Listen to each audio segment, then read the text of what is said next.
Igan extra challenge sa pagtawid sa isang kalsada sa Marikina City. Nasa 10 segundo lang kasi ang timer para sa pagtawid ng mga pedestrian. Yan ang unang balita ni Darling Kai.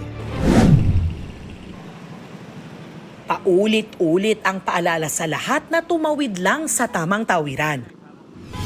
Mahigit 9 na rang aksidenteng kinasangkutan ng pedestrians ang naitala sa unang bahagi ng 2024 base sa datos ng GMA Integrated News Research. May namatay sa 28 na insidente, habang may sugatan naman sa 879. Pero saan ba lulugar ang pedestrians kung sa mismong itinakdang tawiran, tambabangga pa rin sila?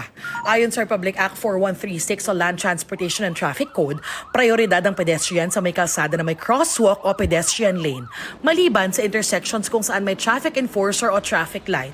Sa mga kalsadang walang tawiran, kailangang magbigay daan ng pedestrian sa mga sasakyan. Pero sa isang bahagi ng A. Bonifacio Avenue sa Marikina na may pedestrian lane, tila nakikipagpatintero sa mga sasakyan ang mga tumatawid. Mas nakakalito kasi yung iba pong sasakyan, humihinto sila, yung iba hindi. Siyempre nakakatakot, baka may bigla kaming mabangga, di ba? Sa kanto naman ng Sumulong Highway at Katipunan Extension sa Marikina, may tawiran with matching countdown pa ang pedestrian sign. Ang problema, 10 segundo lang ang oras para tumawid. Napagkatuwaan tuloy yan ng netizens. Pati ako kumasa sa challenge. Simula na ng 10 segundo, tignan natin kung kakayanin ko. Kailangan, kung hindi ka naglalakad ng mabilis, talagang tumatakbo ka para umabot.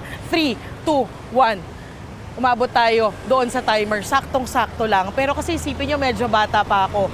Paano kung yung tumatawid, senior citizen, PWD, may dalang bata o kaya buntis?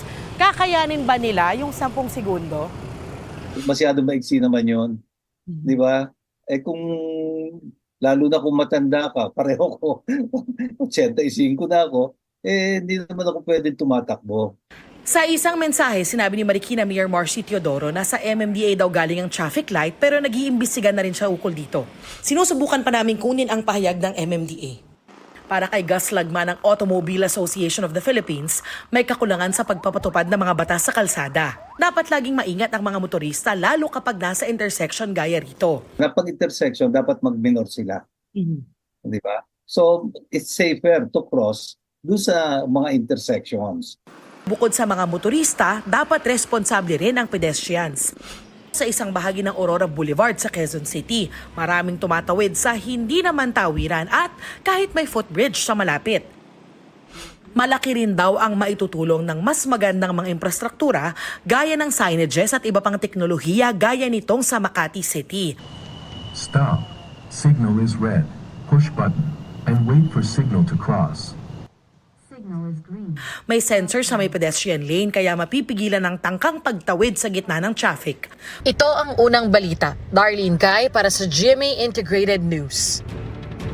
Igan, mauna ka sa mga balita, mag-subscribe na sa GMA Integrated News sa YouTube para sa iba't ibang ulat sa ating bansa.